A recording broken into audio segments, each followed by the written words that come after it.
नमस्कार मित्रों, शंभू के तीर के इस एपिसोड में आप सबका स्वागत है। मैं हूं शंभूनाथ शुक्ला। आज मैं आप लोगों को ख़ास तौर पे चुनाव के बारे में ही कुछ बताना चाहता हूं। चुनाव की शुरुआत तो हो ही चुकी है। 5 जनवरी तक उम्मीद है कि शायद सारे चुनाव की प्रक्रिया घोषित हो जाएगी और उसी दिन से हो सकता है कि चुनावी घोषणा पत्र आने से आचार संहिता भी लग जाए, यानी चुनाव हर हालत में फरवरी तक निपट जाएगा, क्योंकि मौजूदा मुख्यमंत्री योगी आदित्यनाथ जी की सरकार का कार्यकाल 18 मार्च से समाप्त हो जाएगा, 18 मार्च 2022 से। अब नई सरकार का गठन होगा।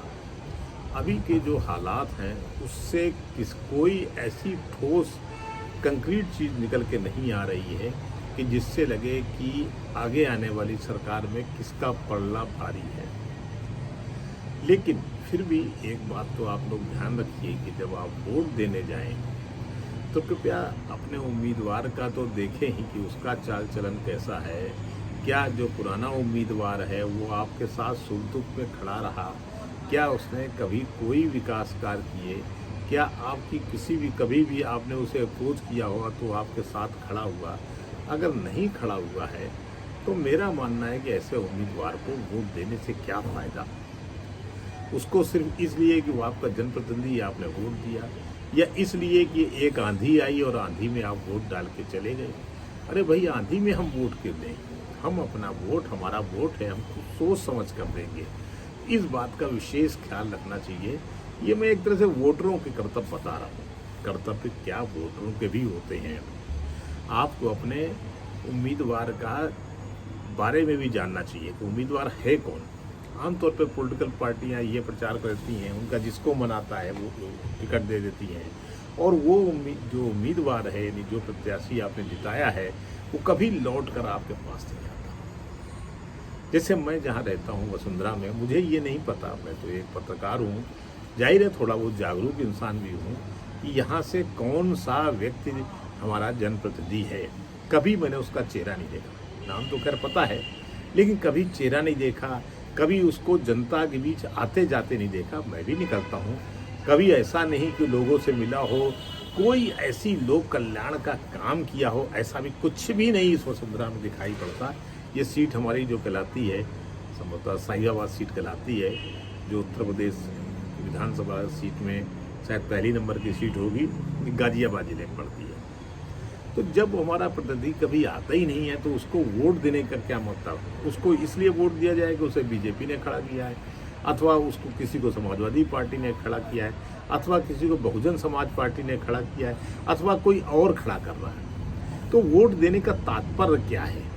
वोट देने का मतलब है क्या वो संकट के वक्त, जब पब्लिक में वाकई संकट रहा, जैसे कोरोना काल अभी भी आने वाला है, 2 कोरोना काल निपट चुके हैं, उन महोदय को कभी देखा गया जो हमारे जनप्रतिनिधि रहे हैं महोदय, जिनका नाम शायद सुनील शर्मा है?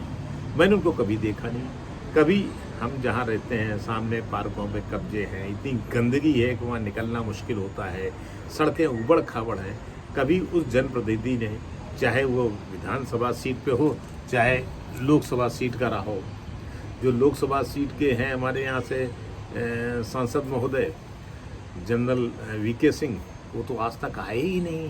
उनको तो कोई मतलब नहीं। उनको लगता है कि वो मोदी की आंधी में जीत जाते हैं, 2 बार से जीत रहे, कभी कुछ नहीं है।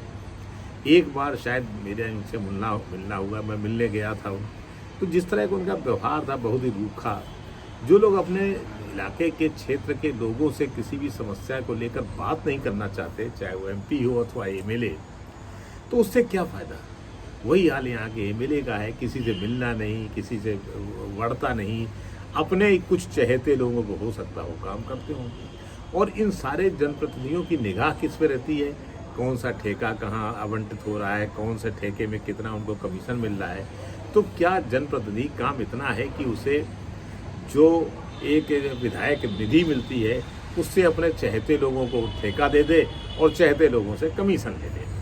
या जो सांसद निधि होती है उससे वो चाहते लोगों को आवंटित कर दे, चाहते लोगों से कमीशन ले ले।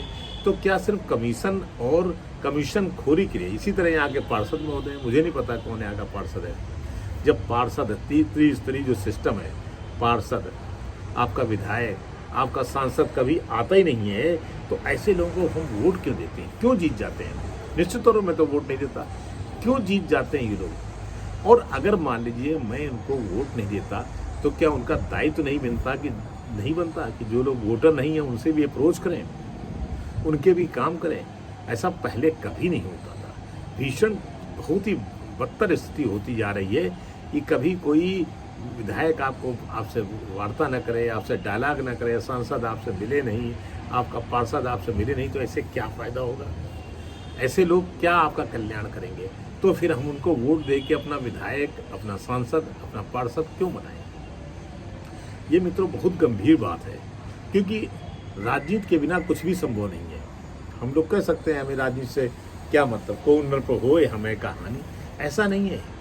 नृप होगा तो हमारे बहुत सारी चीज़ों पे उसकी जिम्मेदारी बनती है, या हमारे जीवन के हर क्षण उसका दखल रहेगा, हमें भले न पता हो।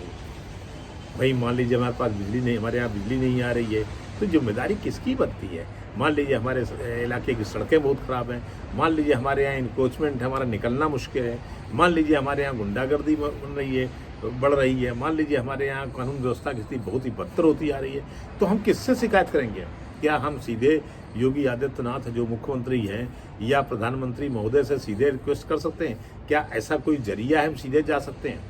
जरिया यही है, कुछ चीज़ों के लिए हमारा जो पार्षद होगा, कुछ चीज़ों के लिए हमारा जो विधायक होगा, कुछ चीज़ों के लिए हमारा सांसद होगा। लेकिन जब वो कभी दर्शन ही नहीं देंगे, वो कभी आएंगे, उनका कोई वास्ता ही नहीं है, वो अपने में मगन है, तो फिर ऐसे लोगों को हम वोट क्यों दें? हम वोट दें क्यों? कुछ लोग कहते हैं कि वोट नहीं देना तो आप वोट दे दीजिए, उसमें कह सकते हैं कि आप नोटा में, हम किसी कोई हमें पसंद नहीं है। नोटा कोई विकल्प नहीं है। नोटा में मान लीजिए हम वोट डालते भी हैं तो क्या होगा? हमारा मान लीजिए कहीं नोटा में वोट गया, तो जितना परसेंट नोटा में गया और किसी को भी नोटा से ज़्यादा मिल गए, मान लीजिए सारे लोग खारिज कर दिए गए और सब ने नोटा में दे दिया। लेकिन अगर कुछ भी वोट चला गया उसको, प्रतिनिधि को, भले उसको 3% गया हो तो जीत जाएगा फट से, कुछ परसेंट तो हर एक को जाएंगे। तो ये इनमें से कोई ऐसा जनप्रतिनिधि नहीं होगा जो बहुमत से जीतता हो। ज़्यादातर जनप्रतिनिधि जो हैं वो इसी नोटा या इसी तरह की चीज़ों का फ़ायदा उठा कर जनप्रतिनिधि बन जाते हैं और 5 साल आपको राज करते हैं। तो उनके तो ऐश हो गई, लेकिन आम आदमी को क्या फ़ायदा हुआ? आम आदमी क्यों उनको वोट दे? तो ये इस वोट जब भी आप दें, खुद सोच समझ कर, किसी पार्टी नेता के प्रचार में कि बहुत उसका भव्य प्रचार है, या उसके देखिए प्रधानमंत्री का चेहरा है, योगी आदित्यनाथ एक मुख्यमंत्री का चेहरा है, या अखिलेश यादव हैं, या बहुजन समाज पार्टी की मायावती हैं, या ओवैसी हैं, या रालोद के जयंत चौधरी हैं, इनमें से किसका का जनता से प्रतिनिधि वास्ता है? इनमें से कौन जनता के लिए उपयोगी कदम उठाने का वायदा करता है? ठीक है, हम योगी आदित्यनाथ या नरेंद्र मोदी या अखिलेश यादव या मायावती, जयंत चौधरी, ओवैसी, इनसे कभी नहीं मिलेंगे, ना हमारा कोई वास्ता पड़ेगा, ना मिलेंगे। लेकिन हमारी समस्याओं को दूर करने के लिए उन्होंने उपाय क्या किए? क्या हम महंगाई भुगतने को, क्या हम पेट्रोल डीजल के दाम जितने बढ़ जाएं उसको झेलने के लिए अभिशप्त हैं? जीएसटी बढ़ता है। आज ही निर्मला सीतारमण ने कल कहा है कि अब कपड़े भी महंगे हो जाएंगे, जूते चप्पल भी महंगे हो जाएंगे। उन्होंने कहा कपड़े थोड़े कम महंगे, यानी 12% जीएसटी बढ़ा दिया। तो हर चीज़ पे जीएसटी है। जब हम एक टैक्स देते हैं, हम 30% से लगभग टैक्स तो हम लोगों को सबका कटता ही, इनकम टैक्स देते हैं, उसके बाद पेट्रोल में भी देते हैं, उसके बाद हर चीज़ जो भी हम खाने पीने में सिर्फ गेहूँ चावल छोड़ के बाकी सब जगह जीएसटी देते हैं। अगर हम किसी होटल में खाना खाने जाते हैं उसमें भी जीएसटी देते हैं। जो हम जीएसटी हर जगह पे कर रहे हैं, तो फिर कितना टैक्स हम चलेंगे? और टैक्स के बदले में हमें क्या देंगे? क्या भारत में मिडिल क्लास के किसी सोच सकता है किसी सरकारी स्कूल में अपने बच्चों को पढ़ा ले? क्या वहाँ की शिक्षा व्यवस्था ऐसी है? लोग कहेंगे लोग तो सरकारी स्कूल में भेजते नहीं हैं, क्या की जाए? अरे भाई, सरकारी स्कूल क्या इस दर्जे के हैं कि वहाँ मिडिल क्लास अपने बच्चों को पढ़ाए? क्या किसी भी हिंदुस्तान में किसी भी कोने में अस्पताल ऐसे हैं जहां लोग जाके इलाज करा सकें? इतनी भीड़ होती है, इतनी अव्यवस्था है, डॉक्टरों को देखने की फुर्सत नहीं है। पता लगा कौन सा डॉक्टर किस इलाज कर कौन सा ट्रीटमेंट कर दे कि आदमी वहीं दम तोड़ दे। ऐसे कोई अस्पताल हिंदुस्तान में है? एक भी नहीं है। तो ये जब आप टैक्स इतना ज़्यादा ले रहे हैं तो किसकी जिम्मेदारी बनती है भाई इन सब चीज़ों को दूर करने की, दुरुस्त करने की? सरकार की। और सरकार सिर्फ वोट लेने के अलावा कुछ करती भी है? कुछ नहीं करती। दुनिया के जिन मुल्कों में टैक्स, बहुत सारे मुल्कों में टैक्स काटा जाता है और खूब काटा जाता है, लेकिन वो उसके बदले में सुविधाएं क्या देते हैं भाई? वहाँ शिक्षा व्यवस्था कम से कम 10th तक तो फ्री है। हालांकि जर्मनी जैसे देशों में तो पूरी शिक्षा व्यवस्था फ्री है, यूनिवर्सिटी लेवल तक फ्री है, शिक्षा व्यवस्था फ्री है। इसके अलावा मेडिकल फ्री है, मेडिकल की जो भी चिकित्सा व्यवस्था है वो भी फ्री है। हिंदुस्तान में क्या टैक्स देने के बाद मिडिल क्लास को मिलता क्या है? कुछ भी नहीं, ठेंगा मिलता है, कुछ भी नहीं मिलता। ना स्कूलिंग, ना मेडिकल की सुविधाएं, ना उसको कोई भी इस तरह के, ना कानून व्यवस्था। कानून व्यवस्था ये है कि लोग घर से निकलें, कब उनके लूट लिया जाए, कब उनके साथ एक्सीडेंट हो जाए, कब उनके साथ मारपीट हो जाए। उत्तर प्रदेश के मुख्यमंत्री कहते हैं नहीं अब उत्तर प्रदेश में बहुत शांत है। कहाँ 2017 से तो बहुत अच्छा हो गया। क्या अच्छा हो गया है? क्या लोगों के राजनीति नहीं होती उनके साथ? क्या लड़ाई झगड़े नहीं होते हैं? बंद हो गए हैं? क्या ताकतवर आदमी कमजोर आदमी को नहीं पीटता है? आज भी उसी तरह पीटे जा रहे हैं। और धर्म के नाम पे वो तो जो भी मांगता हो तो आप कतई मत दीजिए। धर्म कोई आधार नहीं होता है वोट देने का। धर्म एक अलग चीज है। धर्म एक हमारे समाज को नियंत्रित करता है, लेकिन हमारे राजनीतिक जीवन या लौकिक जीवन को नियंत्रित करता है राजनीति।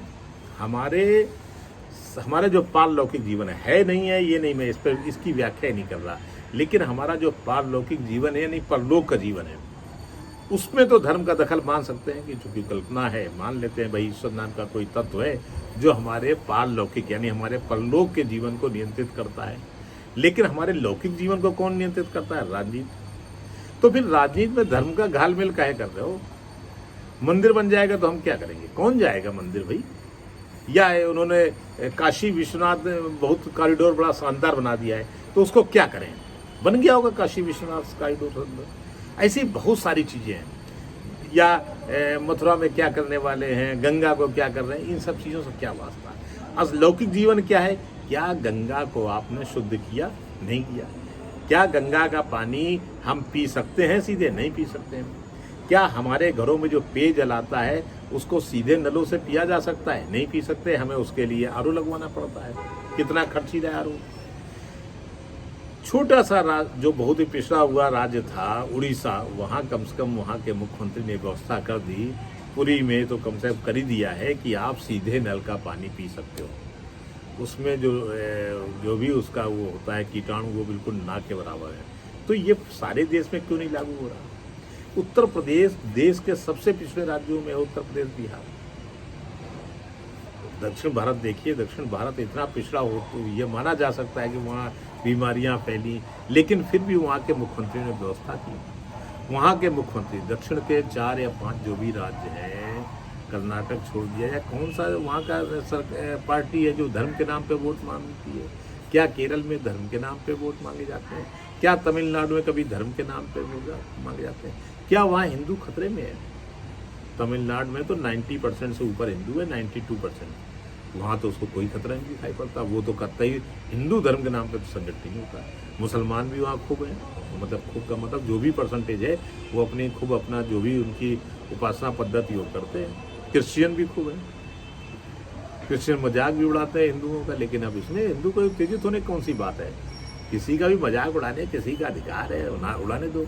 तो धर्म के नाम पे कभी भी वोट के चक्कर में मत पड़िएगा, और तभी आप कुछ सफलता पाएंगे। जीवन जो है लौकिक जीवन से चलता है, पारलौकिक जीवन से हमारा आज का जीवन नहीं घट रहा है। आपकी सारी सुख सुविधाएं आपके लौकिक जीवन से होती हैं, ना कि पारलौकिक जीवन से। तो मित्रों, आज मेरा यही कहना था और हम अगले एपिसोड में फिर मिलेंगे। तो धन्यवाद मित्रों, प्रणाम।